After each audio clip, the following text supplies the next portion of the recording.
Bismillahirrahmanirrahim. Assalamualaikum warahmatullahi wabarakatuh. Kepada yang terhormat Bapak Ibu dosen penguji uji kinerja. Perkenalkan, nama saya Dede Miska dengan NIM 522111595. Mahasiswa PPG Guru dalam Jabatan tahun 2025, Program Studi Pendidikan Agama Islam di APTK UIN Sunan Gunung Jati, Bandung. Pada hari ini saya akan melaksanakan praktik pembelajaran dalam rangka uji kinerja di SMK Sangkuriang 2 Kota Cimahi dengan materi bukti keimanan. Demikian perkenalan dari saya. Sekian dan terima kasih. Selamat menyaksikan. Wassalamualaikum warahmatullahi wabarakatuh. Assalamualaikum warahmatullahi wabarakatuh. Waalaikumsalam warahmatullahi wabarakatuh. Gimana sehat hari ini? Ya, sehat hari ini. Baik, untuk mulai pembelajaran, sebelum kita mulai pembelajarannya, kita berdoa terlebih dahulu. Bapak minta untuk ketua kelas memimpin doa. Silakan. Siap.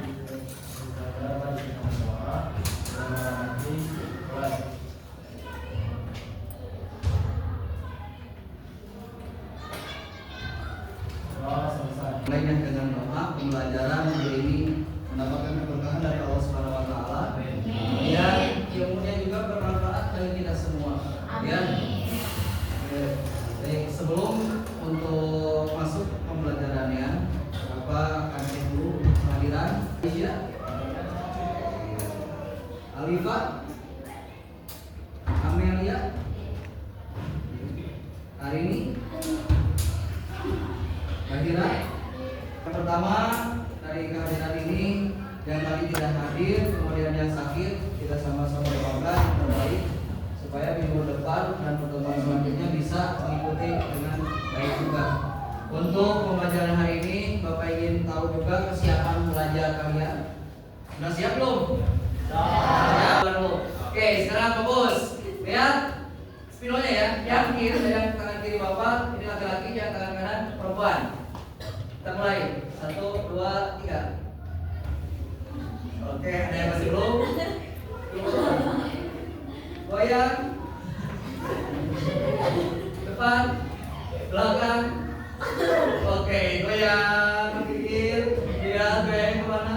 Oke, masih ada yang masih belum fokus, tapi ternyata semua hampir bisa fokus. Silakan kembali dulu kembali. Oke, next saja. Alhamdulillah. Supaya fokus saja. Sekarang untuk pembelajarannya, Bapak nanya dulu bukti iman yang kemarin menepati janji, kemudian bersyukur, oke, bersyukur, kemudian menjaga lisan. Nah, dalam menjaga lisan tadi, ini banyak kesalahan kita itu banyaknya di lisan. Pernahkah kita janji kepada orang lain pernah tidak ditepati? Nah, alasannya kenapa kira-kira? Gila. Yang itu kadang benar, kadang salah. Itu manusia, wajar. Makanya ada lupa, jangan dilupa-lupain. Ya, ini maksudnya gini. Ketika kalian menepati janji, pasti ada perasaan tenang.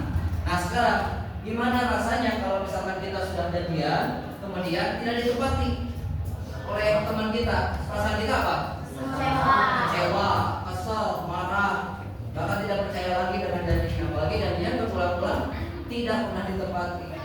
Ini, ya, itu permasalahannya. Dari itu awalnya iman seseorang dipengaruhi dengan lisannya ada. Nah, oke. Nah, di sini persepsinya Bapak harapkan kalian bisa sama-sama belajar ke depannya, bukan hanya teori saja, tetapi di sini Bapak inginkan adanya praktik langsung, mempraktikkan, yaitu sikap tadi. Yang keempat ini, di sini ada 4 sikap: memenuhi janji, syukur, jaga lisan, tutup aib. Inilah tujuannya nanti. Nah, Bapak sampaikan juga di sini tujuan pembelajarannya. Untuk tujuan pembelajarannya, kemarin kita sudah bahas presentasi. Nah, ini yang nanti akan kita buat. Kemudian yang ketiga, ini yang paling penting. Yang belakang kelihatan? Oke, membiasakan sikap. Ini yang sulit. Karena kalau sudah kebiasaan, biasanya kita akan terbiasa dengan sikap itu. Kebalikannya, awas. Takutnya kebiasaan sikapnya malah bertolak belakang dengan sikap-sikap ini. Nah, inilah maksudnya dalam cabang iman ini. Buktikan keimanan kita lewat sikap ini. Ketika kekuatan lisan itu bisa menyebarkan fitnah. Ada fakta, ada fitnahnya nanti. Fakta ya sesuai. Tetapi kalau masuknya ranah fitnah, ini yang lebih bahaya. Bahkan dalam bahasa Indonesia kan dikatakan fitnah itu lebih kejam daripada pembunuhan. Nah, inilah bahayanya. Makanya kita bahas hal ini supaya kita dibiasakan menghindari sifat-sifat yang kebalikan dari sikap ini. Ya, itu untuk pembuktian imannya. Oke, yang selanjutnya untuk membuat suatu kelompok, Bapak akan bentuk di sini langsung saja oleh Bapak ya. Yang pertama Aisyah, Alifah, Teddy, Syafitri, Yulia. Oke, berdiri dulu yang disebutkan Bapak. Oke, kerja berkelompok, boleh berdiri. Ini 3. Kelompok 1 yang tanggung jawab. Oke. Kelompok 2 memelihara atau menjaga lisan. Kelompok 3 menutupi aib orang lain. Boleh. Contoh, studi kasus yang terjadi gara-gara lisan, anak SMP dibunuh di Lampung. SMP kelas 7 baru berteman di SMP itu gara-gara apa? Bully. Ini kasusnya. Ini terjadi di Indonesia. Bahkan TV One sudah menayangkan. Dalam penayangannya jelas keterangan anak tersebut, dia sudah lelah, sudah capek karena dibully. Berarti lisannya tidak dijaga. Ya kan? Nah, untuk tugasnya per kelompok silakan bagi-bagi. Yang tugas menjelaskan contoh siapa, yang bertugas memeragakan siapa, yang bertugas untuk menjelaskan manfaatnya siapa. Tampil dulu yang membawa acaranya. Baik, silakan dimulai. Bapak kasih waktu 20 menit. Tidak terlalu panjang, tidak terlalu lama juga. Kalau ada yang ditanyakan boleh. Silakan.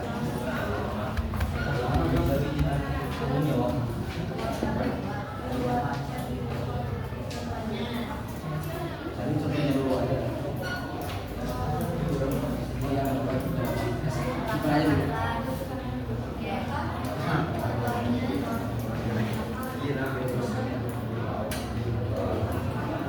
Boleh tidak paham? Boleh tanya dulu. Silakan.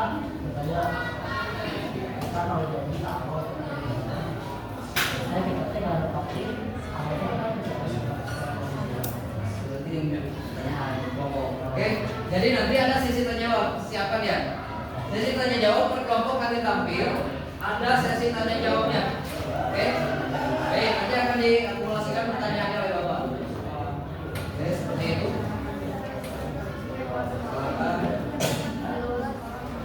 Biasakan kalian tidak menggunakan buku, tapi dengan pengenalan ya. Bapak yang ingin dapat kalian kita berpikir kritisnya.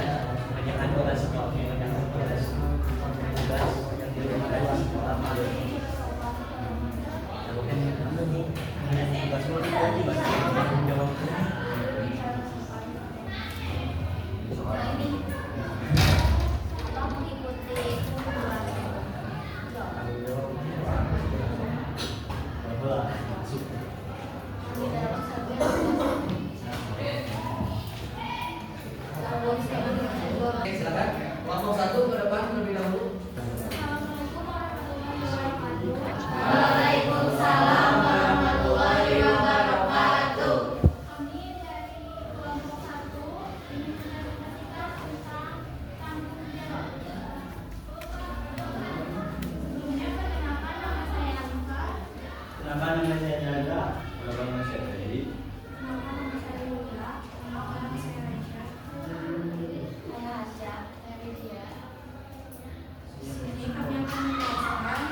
Kau silakan Sandika.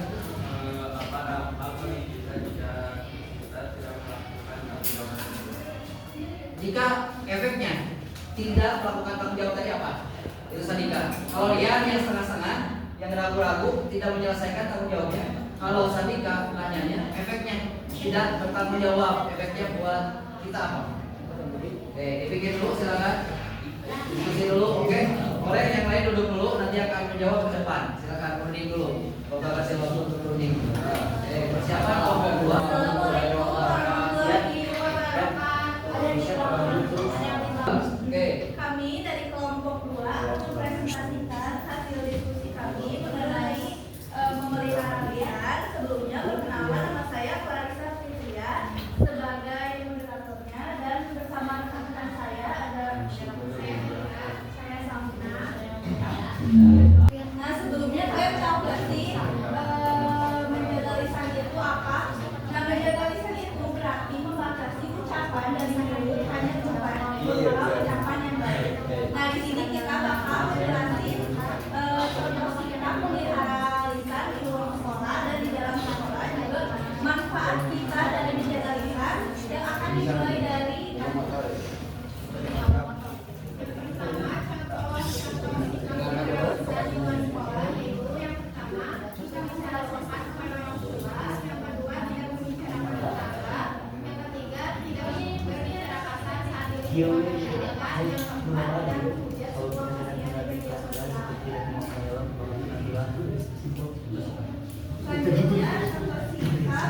di luar di dalam sekolah yang akan dibacakan oleh kami di dalam sekolah dan di dalam yang benar yang berbicara kasar di lingkungan sekolah, yang ketiga berbicara sopan kepada semua orang di lingkungan sekolah, yang keempat tidak membicarakan beberapa teman. Selanjutnya manfaatnya akan dibacakan oleh Amen. Manfaatnya ada perilaku dan sikap kita jadi terjaga. Dengan menjaga lisan kita dapat dihargai dan dipercaya oleh orang. Dengan menjaga lisan kita bisa terlihat positif vibes di mata orang lain, merasa nyaman. Dengan menjaga lisan kita akan terbiasa untuk tidak berbicara kasar dan selalu berkata ucapan yang baik. Silakan Pak. Zaman sekarang anak kecil kan suka ngomong kasar ya di bawah kita gitu.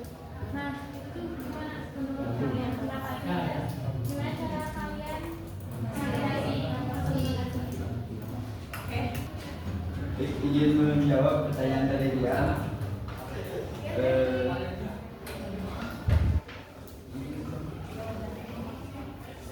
Pokoknya kalau kita tidak menaati peraturan lalu lintas, contohnya tidak memakai helm, kita akan kena tilang dan kita akan merasa rugi. Jadi itu dampaknya yang setengah-setengah. Izin menjawab dari pertanyaan Sandika. Contohnya dampak tidak menaati peraturan sekolah akan mendapatkan teguran dari guru dan mendapatkan sanksi, dapat tidak dipercaya oleh orang lain. Oke, intinya ada sanksi sosial, kemudian ada yang namanya kepercayaan hilang. Ya, itu dari tanggung jawab. Oke, ada lagi? Sudah? Cukup? Oh, baik, terima kasih untuk kelompok satu. Dari pertanyaan yang diberikan dengan anak kecil berbicara kasar, yang pertama kali dilihat adalah dari orang tuanya terlebih dahulu, karena bisa jadi anak itu kurang didikan dari orang tuanya atau kadang ia bergaul dengan orang-orang yang berbicara kasar. Cara untuk mengatasi itu adalah kita harus terus menegurnya dan terus menegurnya ketika anak tersebut berbicara kasar, sehingga anak tersebut itu terbiasa dengan ucapan baik dan enggak kasar lagi gitu. Terus kita juga harus menunjukkan ke anak itu untuk gak berbicara kasar gitu loh. Ya, mencontohkan. Contohkannya. Terima kasih jawabannya. Silakan. Tuh, bagus. Terima kasih untuk kelompok dua, tepuk tangan semuanya. Jadi kan saya akan simpulkan di sini. Dalam menyimpulkan dari materi kalian yang kalian tadi sudah gali, pemahaman yang mendalam, akhirnya kesimpulannya gini, dari semua sikap yang ada di sini, inilah viral-viral kita, bukti iman kita kepada Allah bukan hanya dengan sholat. Kalau hanya dengan sholat, hanya dengan beribadah zakat, itu kurang, ya kan?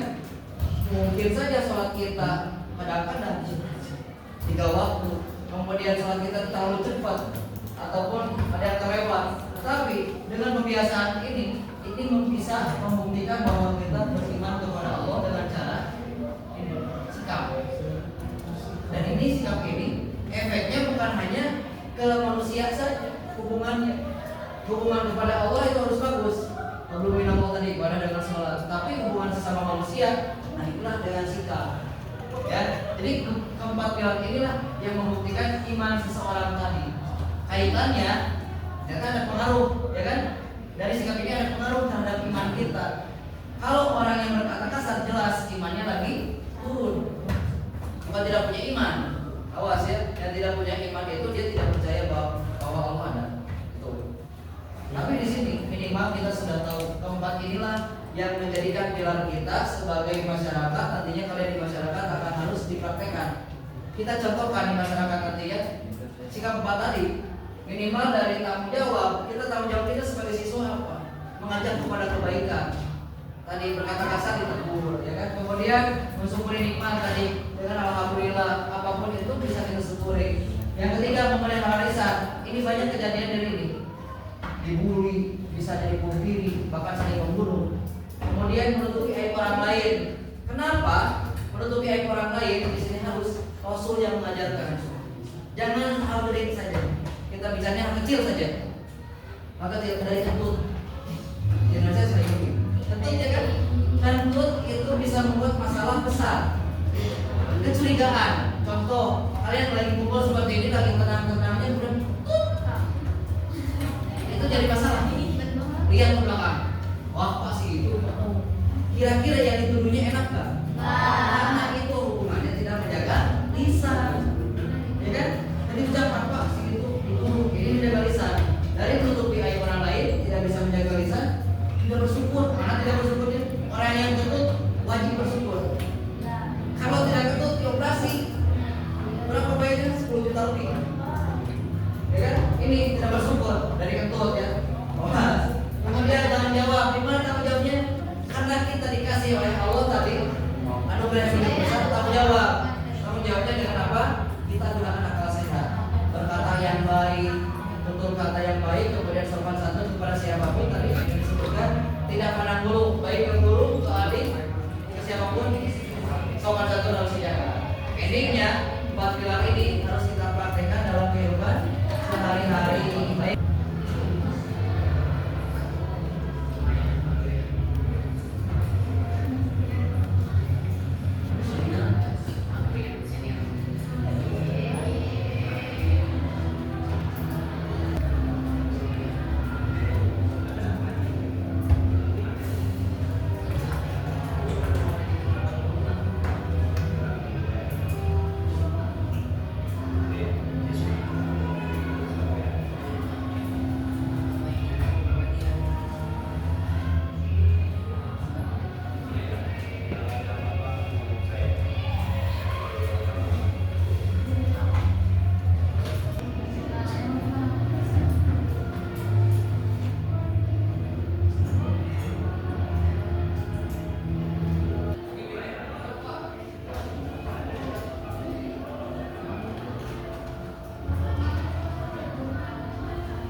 Ingin memberikan umpan kali, sudah ada banyak pendapat kalian yang bisa dijawab dari pertanyaan-pertanyaan kalian sendiri. Nah, dan kita simpulkan saja semua bahwa keimanan sejati tercermin dalam akhlak mulia, bahwa proses pembentukan akhlak pelajaran seumur hidup. Jadi belajar itu seumur hidup, bukan sampai lulus sekarang. Ya, itu yang diajarkan dari hadis Nabi Muhammad SAW. Yaitu belajar kapan waktunya? Dari mulai kita lahir sampai kita meninggal dunia itu belajar. Nah, untuk ke depan Bapak akan contohkan lagi identifikasi akhlak mulia untuk bab lain dan Al-Quran mengantar bab selanjutnya, yaitu di situ ada akhlak tidak berkelahi, tawuran, tidak minum alkohol. Itu bab yang akan selanjutnya kita pelajari.